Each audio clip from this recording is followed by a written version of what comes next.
Hello, hello. If you don't already know me, my name is Brian G. Murphy, and this is my YouTube channel.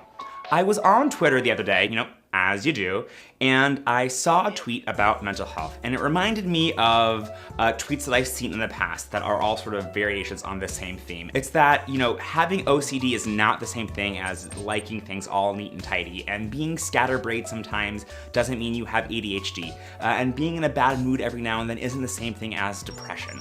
And it got me thinking about mental health stigma and how we talk about mental health and how that affects everyone, including people with mental health issues. When we say things like, oh, I'm so OCD, or oh, I'm being so ADHD right now, we minimize the seriousness and the legitimacy of those conditions. OCD and anxiety and ADHD and depression and other mental health conditions are real things that really affect real people.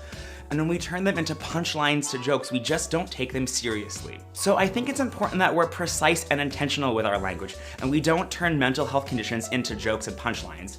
But I also want to make sure that we create space for people who might be dealing with mental health issues but don't yet have a clinical diagnosis. When I look back at that video from 2 years ago where I talked about whether or not I might have depression, I said in there I've never been diagnosed with depression. And that's true. At that moment in time, I hadn't been diagnosed with depression. But I also knew that something was off with me, that something just wasn't right. And at the same time, I was so scared about being a faker, about being an imposter, about appropriating someone else's struggle. I was so hesitant and nervous to say, maybe I have depression, or maybe I have anxiety, or like maybe I have ADHD. I didn't know what I was dealing with, but I had a sense that something wasn't right, and I was so nervous to even think or say out loud to friends or to a doctor or go see a therapist that maybe I have X, Y, or Z. I didn't feel like I had the right to claim those words because I didn't want to be contributing to mental health stigma. I didn't want to be minimizing those conditions. And that kept me from getting the help that I needed for a really long time.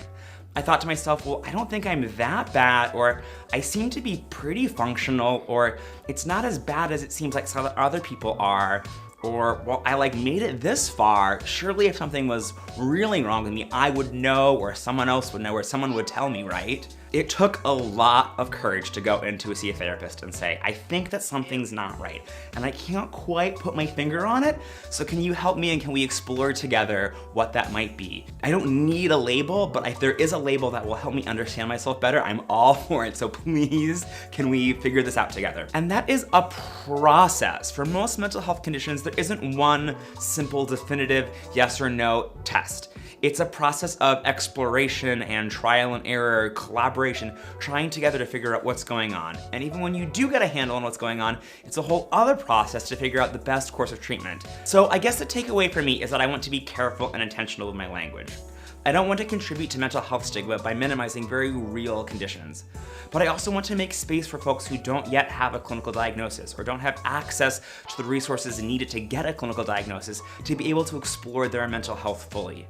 One of the goals of reducing mental health stigma is so that everyone gets the mental health care that they need. So if you are out there and you don't have a diagnosis of depression or anxiety or ADHD or OCD or bipolar or schizophrenia or whatever it might be, that's okay. And the first step in anyone's mental health treatment journey is figuring that out, is getting that diagnosis.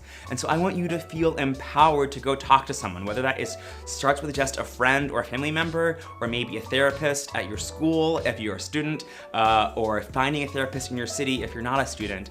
Find someone to talk to. And you don't have to jump right to that diagnosis. You don't have to know what it is, or you might have an idea what's going on. So take whatever it is you're feeling, whatever it is you're dealing with, and go find someone to talk to. Regardless of whether you have a condition or a diagnosis or whatever that is, talking to someone about your mental health is always a good idea. So yeah, that's all I got for today. I want us to be really cognizant about the language that we use to not minimize anyone's experience. And I also want us to remember that folks might be dealing with mental health conditions that they don't even yet know about. And I want to make sure that they have the opportunity to get the help that they need. What about y'all? Are any of you dealing with mental health issues? And if so, what's been helpful for you in that journey?